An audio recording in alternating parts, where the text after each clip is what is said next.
ঘূর্ণাবর্তের উপস্থিতির সঙ্গে দমকা হাওয়ার সতর্কবার্তা।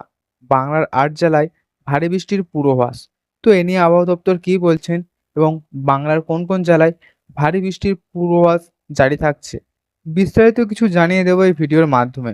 ভিডিওটি যদি ভালো লেগে থাকে অবশ্যই ভিডিওটিকে একটি লাইক করবেন এবং চ্যানেলটিকে সাবস্ক্রাইব করে আমাদের পাশে থাকবেন। সকাল থেকে কলকাতা সহ দক্ষিণবঙ্গের বিভিন্ন জেলায় মাঝে মধ্যে হালকা বৃষ্টি হচ্ছে, তবে তাও বেশিক্ষণ স্থায়ী হয়নি।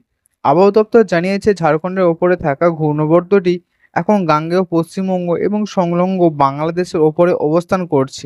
অন্যদিকে মৌসুমী অক্ষরেখার শ্রীগঙ্গানগর, জয়পুর, গোয়ালিয়র, সিদ্দিক, রাঁচি, ক্যানিং হয়ে পূর্ব দক্ষিণ পূর্ব দিকে উত্তর পূর্ব বঙ্গোপসাগরে গিয়েছে। বৃহস্পতিবার বিকেলে দেওয়া উত্তরবঙ্গের আবহাওয়া পূর্বাভাস অনুযায়ী আগামী ৭ দিন সবকটি জেলাতেই হালকা থেকে মাঝারি বৃষ্টি হতে পারে।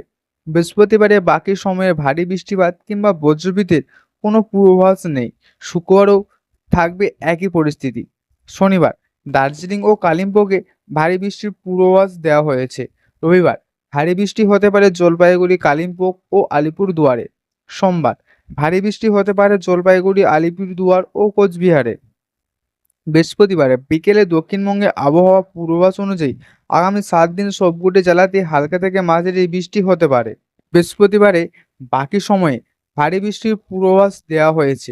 কলকাতা, হাওড়া, হুগলি, উত্তর ২৪ পরগনা, দক্ষিণ ২৪ পরগনা, পূর্ব মেদিনীপুর, পশ্চিম মেদিনীপুর এবং ঝাড়গ্রামে। শুক্রবার ভারী বৃষ্টি হতে পারে পূর্ব মেদিনীপুর, পশ্চিম মেদিনীপুর, ঝাড়গ্রাম ও বাঁকুড়া জেলায়।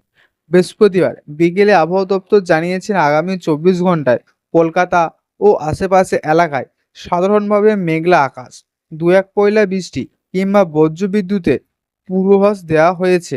সর্বোচ্চ ও সর্বনিম্ন তাপমাত্রা থাকতে পারে ৩১ ডিগ্রি ও ২৭ ডিগ্রি সেলসিয়াস। আবহাওয়া দপ্তরে সতর্কবার্তায় বলা হয়েছে উত্তর ও পশ্চিম মধ্য বঙ্গোপসাগরে আগামী ৪৮ ঘন্টায় দমকা হাওয়ার বেগ থাকতে পারে সর্বোচ্চ ঘন্টায় ৬০ কিমি, যে কারণে মৎস্যজীবীদের সমুদ্রে মাছ ধরতে যেতে নিষেধ করা হয়েছে।